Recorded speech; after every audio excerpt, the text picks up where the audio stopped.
알렐루야, 알렐루야. 주님이 말씀하신다. 나는 하늘에서 내려온 살아있는 빵이다. 누구든지 이 빵을 먹으면 영원히 살리라. 알렐루야.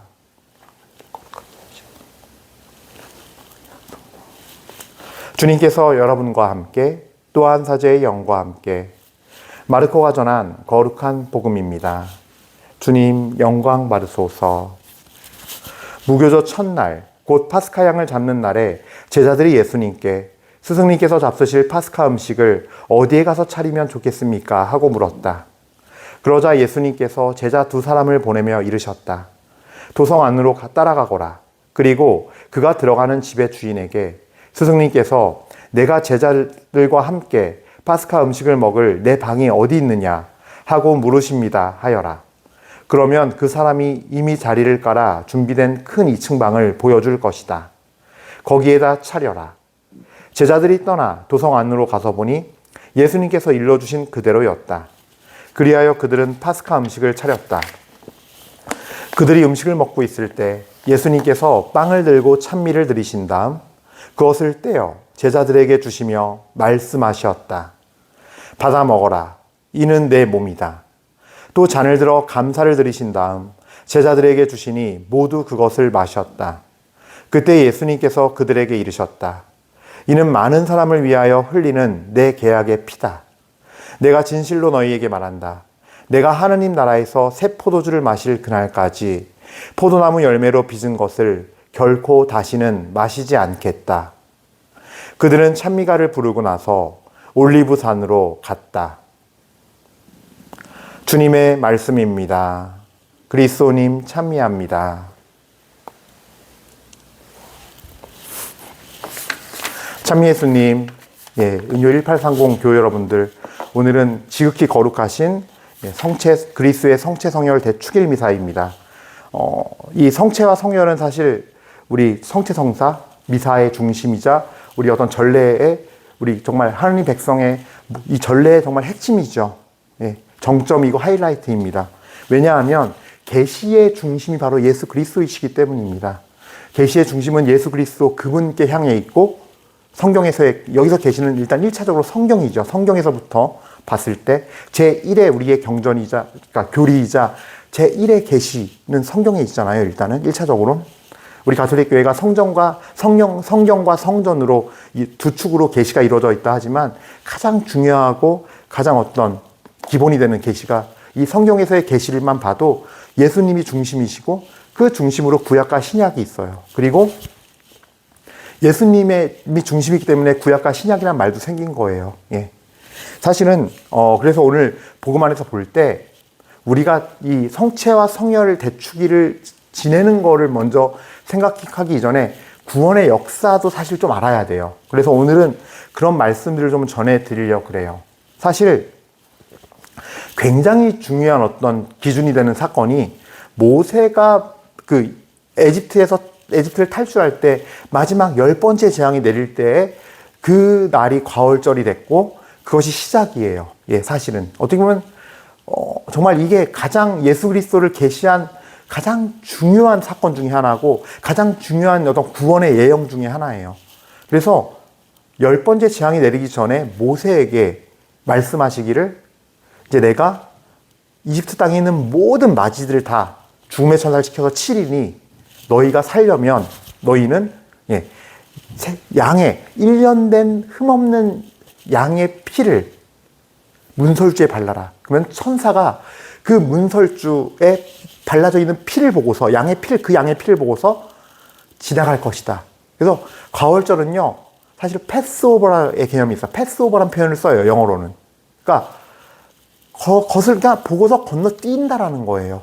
그래서 모든 그 죽음이 지나갈 때 이스라엘을 심판하는 이스라엘의 죄와 그 모든 걸 심판할 때 이집트 땅의 그 모든 죄를 심판할 때 그래서 맞이를 치는 건데 그 죄의 심판으로 그때 그 죄를 묻지 않고 그러니까 넘어가고 건너뛴다라는 거예요. 그래서 죄에서 죽음이 아니라 삶으로 건너뛴다라는 거예요. 그리고 그 피를 발라 죽인 양을 고기를 빨리 먹고 너희니까 채비를 다 갖추라 그랬죠. 신도 신고 지팡이도 짚고 한 채로 옷도 다 입은 채로 먹고 누룩 없는 빵도 빨리 먹고 어떻게 해라? 나가라. 탈출해라. 예, 이 이집트 땅을 내가 심판하리니 그 사이에 탈출해라. 라는 게 사실은 이제 과월절의 시작이거든요. 예. 그래서 예수님을 그 과월절의 어린 양이라 부르는 거예요. 파스카 어린 양이라고 부르는 이유가 거기 있는 거예요.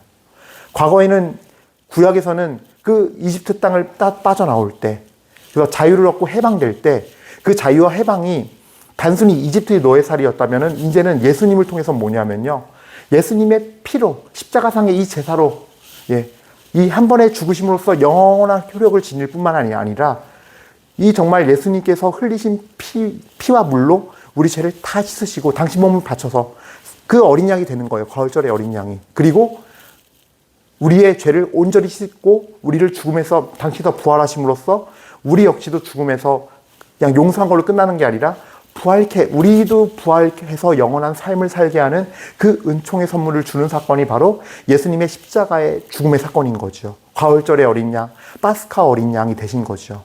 그래서 우리가 기도 바칠 때 부활시기 내내 이 파스카 축제 그러잖아요. 그래서 그런 거예요. 예. 그러니까 모세 때 이집트를 탈출했던 그 사건은 오늘날 우리 전 인류의 죄를 용서하고 우리의 영혼을 죄에서 해방시키시고 구원하신 예수님의 예형이에요, 사실은. 예. 그런 역사적 의미를 지니고 있는 거예요. 그래서 우리가 일독서로 이제 탈출한 뒤에 탈출기의 말씀을 듣는데, 그럼 어떻게 또 죄의 용서가 이루어지느냐. 그 가월절을 시작으로 하나님께서는 구약시대 때 속죄의 제사를 어떻게 바쳐야 되느냐, 너희 죄를 어떻게 용서받아야 되느냐 나와요. 근데 이 구약의 규정과 이 프로세스는, 이 질서와 원리는 신약도 똑같아요, 결국에. 그걸 제가 설명해 드릴게요. 보면요, 크게 세 가지예요. 크게 세 가지. 모세와 백성은요, 먼저 주님의 모든 말씀과 법규를 들어요. 그래서 이때 그렇게 실행하겠노라고 그 말씀을 지키고 따르겠노라고 주님과 약속을 해요. 그 말씀을 내가 따라 살겠다, 삶에서. 그러고 나서 다음날 이제 제단에다가 제물을 바쳐요. 올릴 소와 염소와 이런 속죄 제물과 친교 제물을 바쳐요. 예. 그리고 그 피를 절반은 제단에 붓고 나머지 절반은 사람들에게 뿌려요. 그럼으로써 죄를 용서하시고 주님과 친교가 이루어지는 거예요. 죄를 용서받고 깨끗해짐으로써. 물론 제사도 친교제, 속죄제, 번제 여러 가지가 있지만, 예, 이 피를 뿌리는 이유는 뭐냐면요, 그러니까 우리를 깨끗하게 해주고 동시에 뭐예요? 또 한 번 이때 말씀을 읽어요.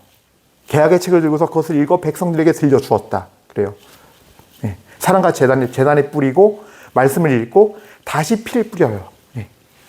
그런 다음에 그러니까 처음에는 제단에만 뿌리고 말씀을 읽고, 그러니까 여기서 또 말씀을 읽는 거예요. 중요한 거는. 그리고 나서 주님께서 말씀하신 모든 것을 실행하고 따르겠습니다라고 고백을 하고, 신앙을 고백하고 그 규정을 따르고 하나님을 따르겠다는 고백을 듣고, 그리고 나서 피를 다시 백성에게 뿌려요.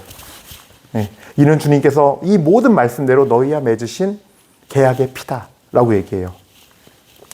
이 영적인 어떤 원리나 질서는 중요한 것 같아요. 왜냐면요, 우리가 지금 안고 있는 문제를 보면요, 2000년대 초반에 그때 이제 신호들 할 때 신앙생활 실태를 조사하기 위해서 설문조사한 거에 따르면 미사 중에 예수님의 몸과 피를 정말로 예수님의 몸과 피로 믿는가라는 질문이 있었어요.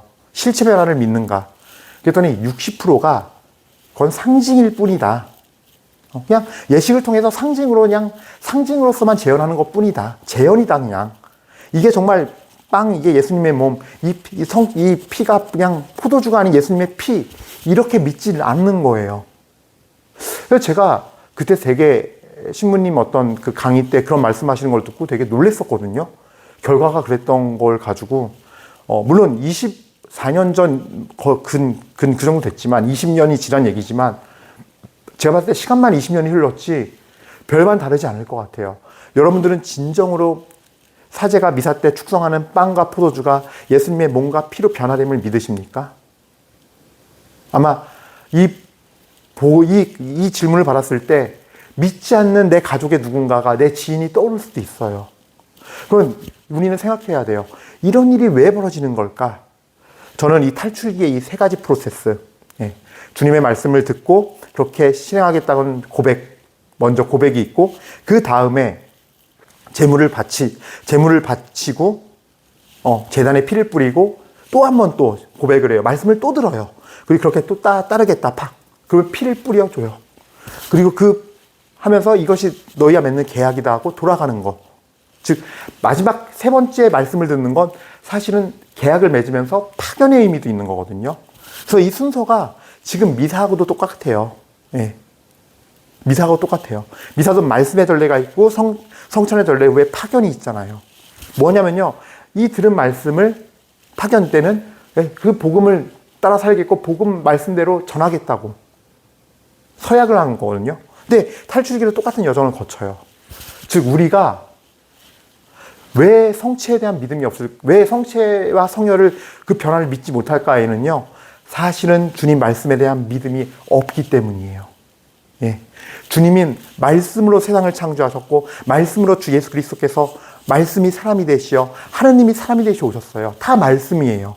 그런데 우리 마음 안에 그 말씀을 따르겠다는 마음의 변화와 결심과 또 그 말씀을 통하여 내 삶을 비춰보고 내가 얼마나 하느님의 뜻에 맞는가 하는 회개가 없고 또 나가서 말씀대로 사는 실천하는 회개에 합당한 열매를 맺는 삶이 없기 때문에 다 무너지는 거예요. 네. 그러니까 믿음도 없는 거예요. 예비자 교리 때 아무리 교리를 주입식으로 해도 소용이 없는 거예요. 그냥 주입식일 뿐인 거예요. 그래서 우리가 이 미사의 신비를 잘 이해해야지 성체와 성혈에 대한 신심도 올바르게 생겨요. 예. 이 탈출기에 이 오늘 들은 제1독서의 프로세스가 그대로 이어지는 게 미사예요. 그리고 이거는 성경에서 몇 군데 드러나는 게 있는데 5,000명을 먹이신 기적이랑 엠마오라가 가는 두 제자가 가장 대표적인 예예요. 5,000명을 먹이신 기적도 사람들이 막 구름체처럼 몰려서 정말 예수님의 그 영적인 목마름 때문에 가르침을 듣고 싶어서 몰려들어요. 그래서 3일간을 가르치세요, 예수님이.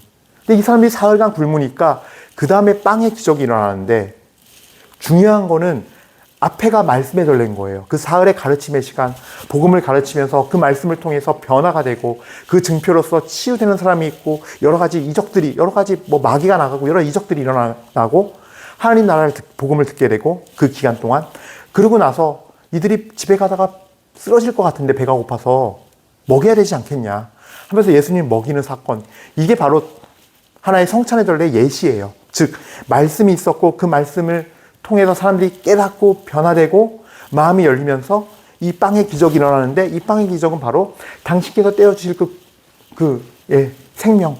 이들에게는 사흘간 굶었기 때문에 하루를 버틸 생명이었지만 그 예표였어요. 너희가 이 광야의 여정을 걸으면서 먹어야 할 영적인 만나, 천사의 양식, 천상의 양식, 이걸 먹음으로써 너희가 이 세상이란 광야를 나중에 헤쳐나갈 거야. 예시로 보여준 거예요. 하지만 그 앞에는 뭐가 있었냐? 그 하나님 나라의 신비를 가르치고 그 목마르고 굶주린 영혼을 치워주는 그 말씀의 가르침이 있었던 거예요. 생명의 말씀, 진리의 말씀. 그리고 돌아가는 거. 그 엠마오로 가는 두 제자 루카복음 23장에 너무 잘 나와 있는데 그 루카복음 얘기도 똑같아요. 엠마의 두 제자가 예수님께서 돌아가신 것까지 다 확인하고 좌절과 절망에 빠져서 엠마오로 가요. 엠마오는 상징일 수도 있어요. 엠마오는요, 이스라엘에서 가장 낮은 지형이에요.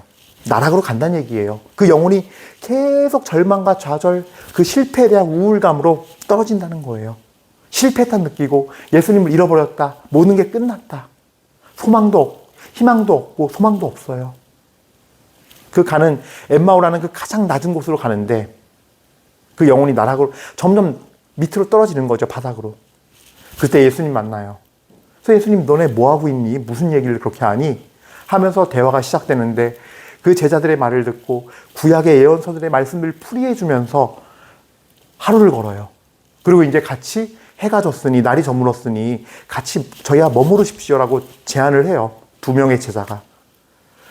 빵을 딱 떼어줄 때 비로소 예수님을 알아봐요. 빵을 떼어줄 때. 그러면서 그들이 한 말이 있어요. 길에서 그분께서 말씀하실 때나 성경을 풀이해 주실 때 우리의 마음이 얼마나 뜨거워졌는가 그래요. 즉, 이 엠마오의 제자들도 5,000명을 먹인 그 기적의 군중들도 하나님 나라의 말씀을 듣고서 그분의 하나님 나라의 신비와 그 복음의 말씀을 듣고서 가슴이 뜨거워지고 변화가 되는 역사가 먼저 있었어요. 그러면서 새롭게 결심을 하고 내가 주님 말씀대로 따라 살리라라는 그런 어떤 은혜의 시간들이 있었어요. 그러니까 우리 미사도 마찬가지예요.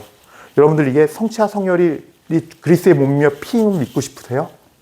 먼저 그 말씀을 내가 진리의 말씀, 아버지의 말씀이 곧 진리입니다라고 말한 그 요한복음 17장 17절 말씀대로 미사 때 제1독서, 제2독서 복음 선포되는 이거는 주님의 말씀이에요. 그 말씀을 진리로 여기고 받아들이면서 내 삶을 돌아보고 정말 복음을 믿고 회개하고 내가 살아가겠다. 나가서는 복음대로 실천하며 살겠다.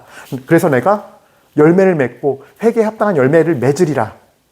라는 이 삶의 도식이 이 오늘 제1독서 탈출기의 이 도식이 이루어져야 한다는 거예요. 우리에게도. 그거 없이 그런 수단, 어떤 그런 수단 없이는 선순환이 없이는 주님의 몸, 피, 백날 모셔봐야 아무런 변화가 없는 거예요. 예수님이 들어가시면서 한탄하세요. 한탄하실 거예요. 예. 아무런 변화도 없고 목석과 같이 굳어있고 돌같이 차갑고 가진 것 없는 이 마음 안에 예. 들어가셔서 마음 아파하실 거예요. 예. 그래서 그리고 사실 이 부분을요. 사도 바오로께서는 그렇게까지 말씀하세요. 우리가 죄를 짓고 변화 없이 성체를 모실 때 주님의 몸과 피를 받아 모시는 건 자기 자신을 심판하는 것이라까지 얘기해요. 제가 이 부분을 찾아서 읽어드릴게요. 코린토전서의 말씀인데요. 아마 11장의 말씀일 거예요. 11장에 보면은 네. 자, 이제 봉독할게요. 11장 26절부터입니다. 사실 주님께서 오실 때까지 여러분은 이 빵을 먹고 이 잔을 마실 적마다 주님의 죽음을 전하는 것입니다. 우리 미사 때 신앙의 신비하면서 고백하는 거죠. 놀랍게도. 그러므로 부당하게 주님의 빵을 먹거나 그분의 잔을 마시는 자는 주님의 몸과 피에 죄를 짓게 됩니다. 즉, 성체를 모욕하는 거죠. 주님을 모욕하는 죄를 짓는 거죠. 그러니 각 사람은 자신을 돌이켜보고 나서 이 빵을 먹고 이 잔을 마셔야 합니다. 주님의 몸을 분별 없이 먹고 마시는 자는 자신에 대한 심판을 먹고 마시는 것입니다. 자, 여기서 보면요. 부당하게 주님의 빵을 먹거나 혹은 자신을 돌이켜보고 나서 분별 없이 먹고 마시는 이 표현에서 이런 부당하게 돌이켜보고 분별 없이 이건 뭐예요? 기준점이 주님 말씀이에요. 네, 주님 말씀과 우리 교회 성전들, 그 전승들 그 두 가지를 내가 잘 이해하고 있고 그걸 믿은 가운데 그러니까 말씀을 내가 믿으면서 그 말씀이 나의 삶의 기준점이 되어서 나의 삶을 돌아보고 하나님의 관점에서 내 삶을 볼 때예요. 그래서 우리가 회개가 필요한 거예요. 회개는 단순히 그냥 내가 하던 나쁜 짓 그만두겠습니다가 아니에요. 사실 그렇게 그만두겠습니다 결심 몇 번 한다고 몇 번 운다고 그냥 시원하게 울었다고 해결되지 않아요. 하나님의 말씀이 내 마음의 기준이 되어서 내 기준이 바뀌어서 정말로 하나님 말씀대로 바라보니 내가 부끄럽고 내가 분별 없었고 내가 돌이켜보지 않았고 지각이 없었음을 아는 사건이 일어나는 것이에요. 그래서 우리가 계속 끊임없이 주님의 말씀을 먼저 듣고 나를 비춰보고 그 말씀이 첫째 자리에 가게 그 주님이 첫째 자리에 가게 진리가 첫째 자리에 가게 진정한 진리가 내 앞에 서게 되는 그 분별과 돌이킴이 있을 때 그러면서 변화가 있을 때 사실 몸과 피는 자연스럽게 성체와 성혈은 자연스럽게 주님의 몸과 피로서 모시게 되고 소중하게 받아들여진다는 말씀을 드리는 거예요. 어쨌든 간에 여기서 마지막 30절 말씀 더 이어서 정말 무서운 말씀을 하세요.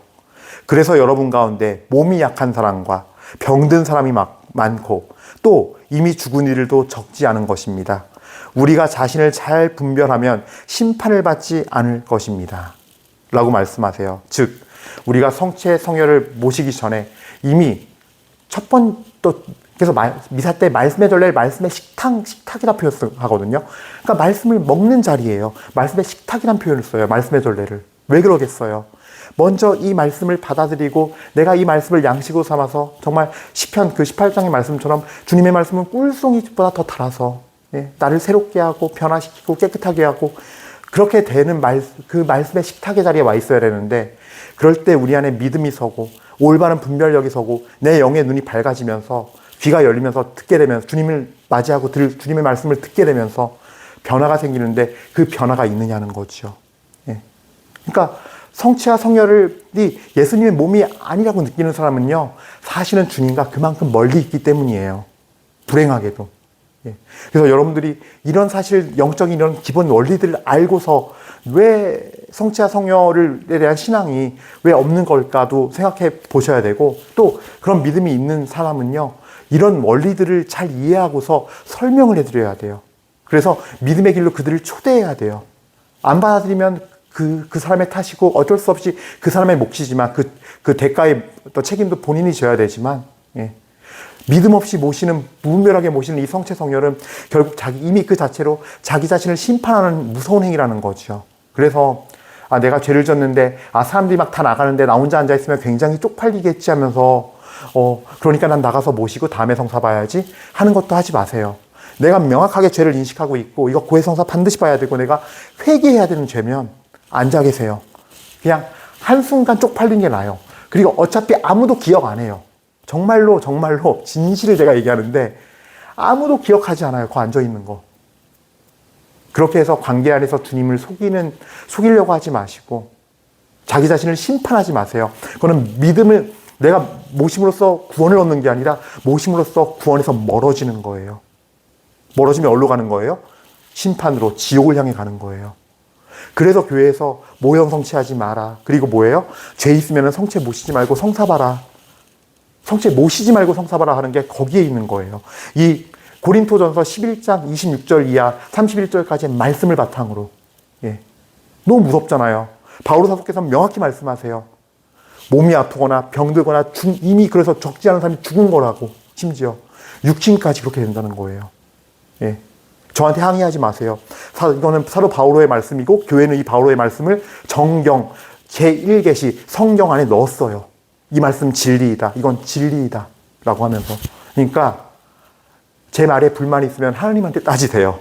저한테 하지 마시고. 저는 말씀을 그대로 소화해서 전해드리는 것뿐입니다. 어쨌든 간에 이 세 가지 원리. 먼저 말씀의 식탁에서 말씀을 듣고 그 말씀을 듣는 기가 되어서 듣고 회개하고 그 다음에 주님 앞에 그 말씀 안에서 다시 내 삶을 깨끗이 정말 하고 순종하고 순종하게 단 결심을 하고 그리고 주님을 맞이하고 나가서 그 주님을 모시고 그 말씀대로 전하는 거. 이 삶의 선순환이 이루어질 때 성체와 성혈의 의미가 보이고 그 믿음이 더 깨달아질 겁니다. 예. 그래서 오늘은 그런 말씀을 드리고 싶고 여러분들이 그런 순수한 마음으로 깨끗한 마음으로 돌아가시면서 이 받아보시는 성체와 성혈이 정말 이스라엘 백성들을 그 광야에서 만나를 먹었을 때 그들을 살린 것처럼 이 인생 광야에서 인생 여정에서 여러분들 살리는 천상 양식이 되기를, 여러분들 살리는 생명의 양식이 되기를, 그래서 그리스도의 몸과 피의 힘으로 살아갈 수 있기를 진심으로 여러분들을 위해서 기도드리고 정말 그 축복이 임하기를 기도합니다. 잠시 묵상하시겠습니다.